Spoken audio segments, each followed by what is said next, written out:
Hi everyone and welcome to SWPL My Story, and today we are joined by Aberdeen's Eilidh Shore. How are you, Eilidh? I'm good, thank you. How are you? I'm great, thanks, and thanks for taking the time to come on and chat with us and join us today. A bit of a mixed bag season so far for Aberdeen. So just like to hear your take on it and how the feeling is amongst the team and your performances so far. Yeah, I think just as you say, mixed bag. I think we started off the season pretty positively, picked up some important points and got them points on the board early. And then yeah, I think went through a tough spell, but I think that's always going to happen in football. You're going to have moments where you're up and down, so it's just about getting through those tough moments. And yeah, we've picked up a couple of wins recently, but also a few defeats, which we're also disappointed with. But I think it's just been a good learning season for us. New management and new players in, so I think yeah, overall it's been positive. Yeah, that was something that I was going to touch on. And Clinton Lancaster coming in as the new manager. It was always going to be a transitional time. There was some obviously changes in personnel. People that had been there, like Lauren Campbell, there for a long time, club captain, retired at the end of the season. So it probably expected that little bit of inconsistency, but it seems to have kind of leveled itself out now, and you are picking up performances. Looking at the game midweek, you had against Montrose, you came back from behind to win that game, but then he's lost to Hearts at the weekend as well. So it's just from one week to the next, it's just finding that little bit of consistency. Yeah, I think yeah, obviously Clint coming in was a big step for the club, getting a full-time manager in. So I think that was a step in the right direction for us. And as you say, a lot of change in personnel. But it's quite a number of players leaving, and it's always harder when you're up north to attract the players to come in. But I think especially in their January signings, Clint's managed to bring some players in, so it was important for them coming in just to sort of get the team to gel again and get some performances. But yeah, I think Wednesday's one was important for us just on the back of a defeat at the weekend, and yeah, you're midweek, you're wanting to get a good win at home, and yeah, when you go behind, it's obviously disappointing. But I think the character that we showed to come back from that one was really positive. But then yeah, Sunday's one was disappointing for us. We think there was definitely positives in it from our point of view, but as a whole, it was a defeat for us. So yeah, we just have to work on things moving forward.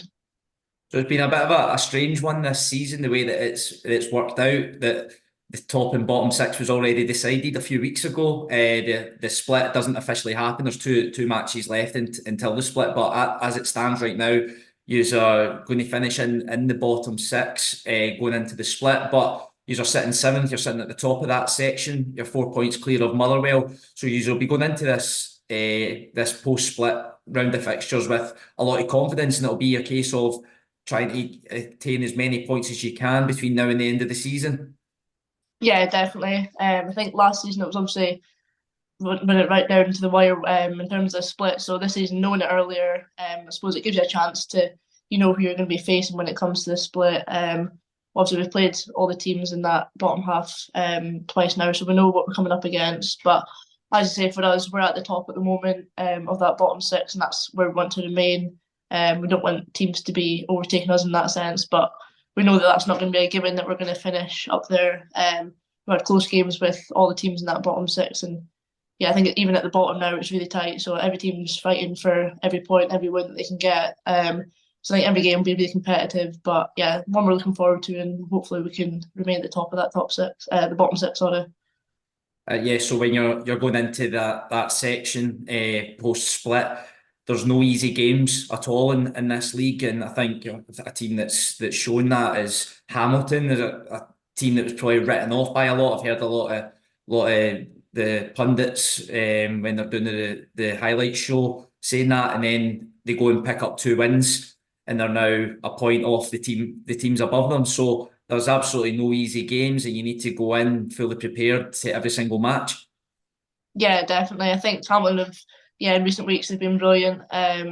They've shown really good character to come from where they were, having no wins, and then yeah, they've just got two in recent weeks. So yeah, it shows you that yeah, no game is going to be an easy game, and you can't go into any game thinking that it's guaranteed points or a guaranteed win. So I think we know that, and it's important to go into the games just really focused on what your goal is. But yeah, we're going to continue like working on things in training we know we need to improve on, and push forward and yeah, hopefully to end the season on a high for us. So something that you alluded to earlier, when you were talking about the manager coming in, and it was a full-time appointment from the club. It was a massive decision for them, but it's shown that things are moving in the right direction with regards to potential full-time players at Aberdeen. Is it, well, you came through the youth setup, so you've been there for a long time. So how have you seen things change within the club in regards to the girls and the women's section?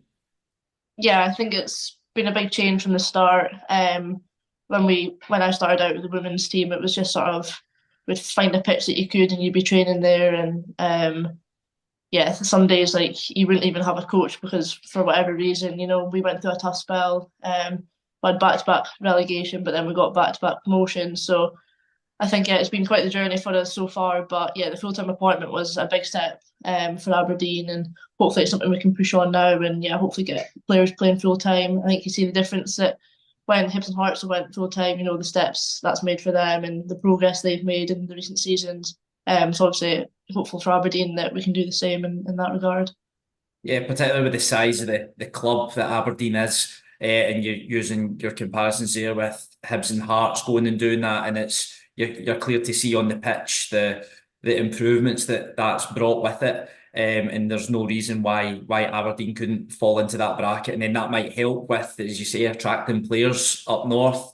But if they do have that avenue of being full time, then that would hopefully entice players to come and join you. Yeah, definitely. It's always been a hard thing enticing players up north, but I think yeah, if you're making that step, that's definitely something that can attract players. We've seen small changes this season that's steps in that direction for us, and it's positive to see. But yeah, I think on the bigger basis, it is going full time. But yeah, we're working with what we have up in the north. We have a lot of just local players playing, but it's obviously nice to see it from that regard. There's probably majority of our squad are players that have came through the youth ranks, so there's also nice to have that aspect to it. But yeah, if you're wanting to compete in the top six and the top teams, you probably need to attract some players from elsewhere to be able to do that. So just to talk a little bit about yourself this season, been a positive one on a couple of fronts, and getting your call up for the under 23 squad. We've had a few of the players on who were in that squad, and we've spoken with some former internationals as well about how it was always needed. It was a massive jump from 19s to A squad, and very rarely did it happen, and it might take a few years for the girls to play first team football and then get that opportunity. But that under 23s will really help that. When you look through the squad, every single one of them is playing at a top level, at a top club. And hopefully that'll help us as a country going forward when we're looking to qualify for tournaments, because you'll have had that international experience, albeit at a younger age group, but going into hopefully some A squads for some of the girls that were on there is definitely going to aid that. Yeah, definitely. I think, as you say, the step from under 19s to the first team it's a huge jump. Although many of the girls are playing in the top level of Scotland, international football, it's just a whole different setup and just such a big step up in the difference of the game. So yeah, I think bringing in the 23 is really positive. Yeah, I've also lucky to be involved in one of the camps, and hopefully there'll be more in the future. But yeah, I think it's been really positive just for the country as a whole to get that set up in place and just give the girls opportunity to play international football at a step below the A squad. But yeah, just good to challenge yourself again. That's great, Eilidh, and I really appreciate your time in joining us today. No problem. Thanks for having me on. No problem at all. And thanks everyone for joining us on SWPL My Story.